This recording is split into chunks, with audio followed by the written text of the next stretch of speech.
Have you ever wondered what truly makes a person rich? Is it the weight of their wallet or something more? Let me tell you a story of a Zen master who taught the richest man in the village a lesson he would never forget. In a small, serene village, nestled between rolling hills and whispering forests, there lived a wise Zen master named Neng. His wisdom was as vast as the ocean, and his heart as open as the sky. The villagers revered him, not only for his profound understanding of life, but also for his compassionate nature. Among the villagers was Mr. Liang, a man whose wealth was as immense as his greed. His mansion stood at the edge of the village, towering over the modest thatched cottages like a giant. Mr. Liang believed his fortune could grant him anything: happiness, respect, and even love. One sunny morning, as the village awoke to the chirping of birds and the gentle rustling of leaves, Mr. Liang stood in the village square, boasting loudly. "My wealth can buy happiness and respect," he declared, his voice echoing off the walls of humble cottages. The villagers gathered around, their faces a mix of curiosity and skepticism. Zen Master Neng, hearing these words, approached Mr. Liang with a gentle smile that hid a deep understanding of the human heart.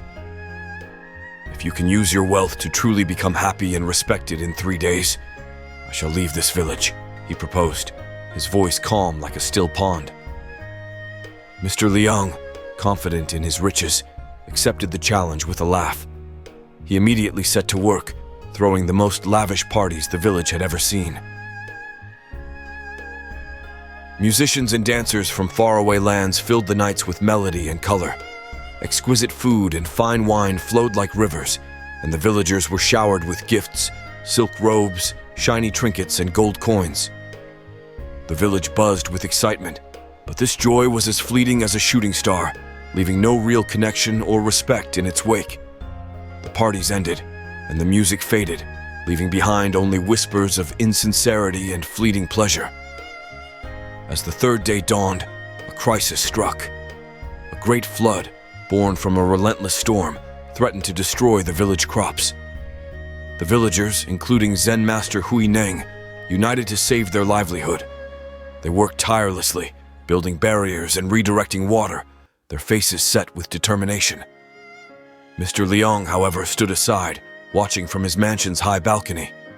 He saw no direct benefit for himself in the muddy waters and the laborious task. "Why should I dirty my hands?" he thought, turning away from the window. But as the day wore on, something began to stir within him. From his balcony, he saw the villagers working together, their spirits unbroken by the relentless rain. He saw the unity and genuine respect they had for each other, but for Neng. A sense of emptiness engulfed him, a realization that his wealth had built walls, not bridges. In a moment of clarity, Mr. Liang descended from his mansion.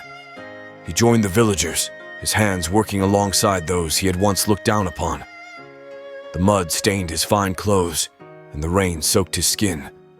But for the first time in his life, he felt a sense of belonging. Through his selfless actions, Mr. Liang felt a joy he had never known, a connection that his wealth had never brought him. The villagers, seeing his genuine effort, began to respect him, not for his gold, but for his deeds. They worked together, saving the crops and, in turn, the village. As the sun set on the third day, the village stood saved, and Mr. Liang had transformed. He learned that true wealth was not in coins or jewels, but in selfless acts and being part of a community. His heart, once closed and calculating, was now open and giving. Zen Master Neng, with a knowing smile, shared his final wisdom. True richness comes from a heart that gives without seeking in return. It is in selflessness that we find our true wealth. Like Mr. Liang, we often chase after things that we think will make us happy. But sometimes what we need is to give, not to receive. If this story touched your heart, remember to like, share, and subscribe for more tales of wisdom. And ask yourself, how can I be selfless today?